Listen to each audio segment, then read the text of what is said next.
naman, since irrelevant naman doon sa issue ng PIDEA election at sabi ko, siyempre mama upper class ni Senator Bato yun. Ngayon, itong sinasabi niya na pagkakaretract ko, ganito po ang istorya noon.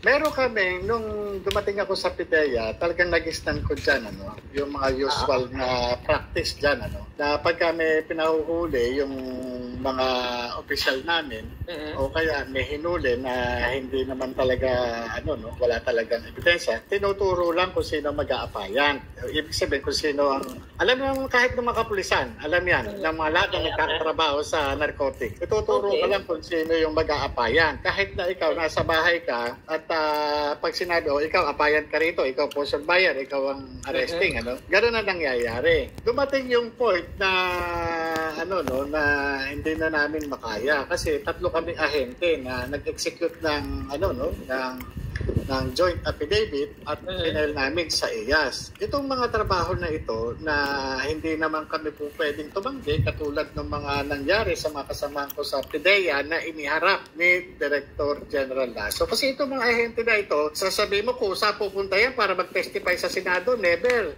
Walang pakialam yung mga yan. Kung baga solid yan, di ba? Ito mo harap yan, di ba? Kundi yan, inorderan, kundi yan, hindi pupunta yan dyan, yung mga yan. Siyempre, mga operatiba yan, ang gugulang ng mga yan. Ayaw niya ng, Kaya ito, yung pinapaliwanag ko, yung nangyari na yun, under duress kami. Yun yung gusto kong marinig kasi naputol ka doon, hindi ka napasagot dahil tumalo na naman. False testimony, gusto ko maintindihan ng taong bayan. So, nag-testify ka when you say afayan, ikaw ay nagtestigo, nag-sworn. Nagtestigo. So, yung statement mo ay niretract mo, tama? Tama. Ganito po yun. Okay. Yung nga po, ito po yung usual na practice dati. Ito yung dinatnang ko na sistema doon sa PIDEA. At yung nga, hindi totoo yung nangyari na yun. Siyempre, isa ako... Sa akusado. Okay.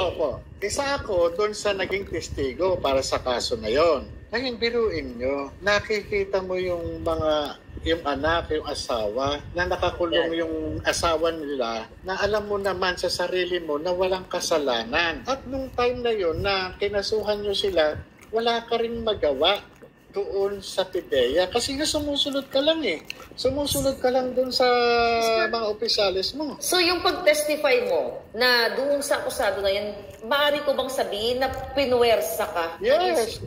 Technically, puwersado. Bakit? Pag tumanggi ka at ikaw yung naatasan mag-apayan o tumistigo dyan sa kaso na yan, pag tumanggi ka, goodbye PIDEA ka. Tatanggalin ka sa pwesto. Oo, gagawan ka ng kaso.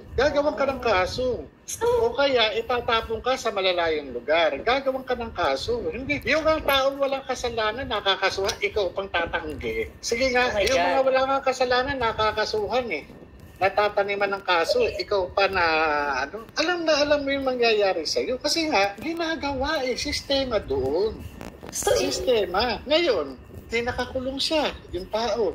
Nakakulong yung mga tao na yan. Every time na nag-i-hearing ka, nandun kare-kare nung asawa yung maliit na anak. Yung isa, bago pa lang lumalakad. Kung ikaw tao, mababasag yung puso mo Tapos alam mo sa sarili mo na walang kasalanan ito. Alam mo kaya, nung sa PIDEA, usap-usap kami, gusto pala natin itama na itong sistema dito. Umpisahan na natin sa atin. Kaya ang ginawa namin, yung dalawang kasama ko na ahente, nag-file kami ng reklamo sa PIDEA IAS at sinabi namin doon, isiniwalat namin sa kanila kung ano yung nangyayari.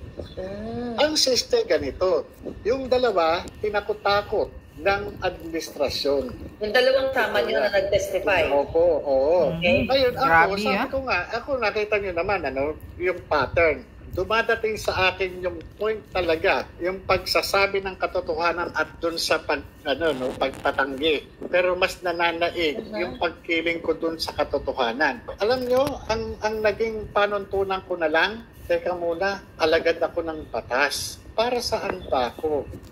Para sa pagtatakip ng katotohanan o sa paglaban sa katotohanan? Correct. Alagad ka ng batas. nanumpa ka, tagapagtanggol. Kumbaga sa ang alagad ng batas, hindi usapin dito kung mamamatay ka o mabubuhay ka eh. Kung kinakailangan iharang mo ang nag-iisa mong buhay, gagawin mo para lamang sa kapakanan ng sino man na kahit hindi mo kilala. Ganun ang nangyari sa akin ng pagkakataon na yun. Your Honor, sinabi ko sa korte, hindi po totoo yung nangyari na yan. Hindi, ito yung sinasabi mo Sabi gano'n, Your Honor, nandito po ako para magsabi ng totoo. Nag-file po kami ng kaso sa IAS at sinabi po namin ang totoo. Ito po ang nangyari dyan. Tinaniman lang po yan ng aming boss. Hindi po ako nagtanim, yung boss. Wow. Yung boss po ang So yun yung nila, yun pala, yun. So ang nakakalungkot lang pala no, sir, no, by just hearing right now, na ang PIDEA supposedly ay proteksyonan ang tao. I don't know kung itong case na to, di ba, ongoing pa ito, di ba? Opo, pero yung case na binabanggit natin, ito po yung nangyari dun sa case na na nakawala yung suspect, yung drug suspect. Kasi nga, hindi po talaga maatim ng konsensya ko. Sabi ko nga, kung kinakailangan ako ang magsakripisyo, gagawin ko. Sabi ko nga, di baling magpalaya tayo ng 10 kriminal. Huwag lang tayong magpapakulong ng isang tao wala namang kasalanan. Diba? Correct. Pero mo kriminal. Di ba binibigyan nga natin ng pardon yan? Di ba? Binibigyan ng pardon ng pardon yan eh. May kasalanan talaga, convicted yan. Pero yung magpakulong ka ng isang taong walang kasalanan, makukonsensya ka talaga. Ang Diyos sa akin, gawan niyo man ako ng kwento. Pasabain niyo ako sa lahat, sa buong mundo. Pero may mga taong titindig at titindig dahil ito mulat ang kaisipan. Dahil naiintindihan nila kung ano talaga yung nangyari.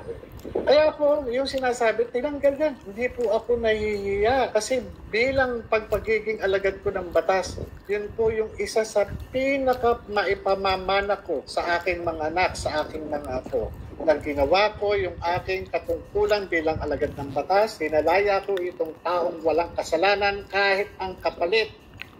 Yung career niyo. Buhay niyo at career niyo. Kaya nga nung nakikinig po kami ng hearing, like ako na sinasabi mo under duress ka, gusto ko maintindihan. Pero hindi ka binigyan ng chance na para maipaliwanag. So I'm glad ngayon na ipapaliwanag mo. Ang nakakalungkot lang, na ganun pala ang sistema na tayo yung mga lingkod bayan or alagad ng batas. Ibig sabihin, sistema ito na kapag inutusan ka ng director mo o ng ganito, o ikaw, magtestigo ka laban dito. Kahit wala kang personal knowledge. Nangyayari po yan. Alam po yan. Grabe. Kahit saang law enforcement units, alam nila yan. Bakit ginagawa ito? Ganito po yan. May mga po talaga, kapag ikaw masipag ka mahuli, o pupunuin ka ng court duty.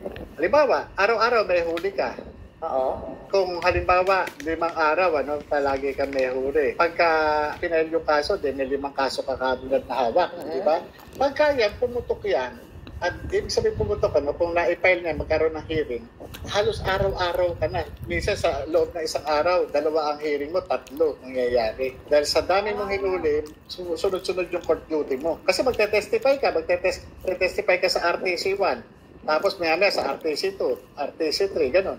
Bawat isang kaso, yung isang korte. Ganun po nangyayari. Kaya para hindi napupuno yung load ng isang operatiba o isang ahente, binibigay naman sa iba na wala namang yung operatiba. Kaya ikaw magkapayat dito, ganyan. Ito yung istorya, ganyan. Ganun yun. Ganun Kaya, ganun na nangyari. Grabe.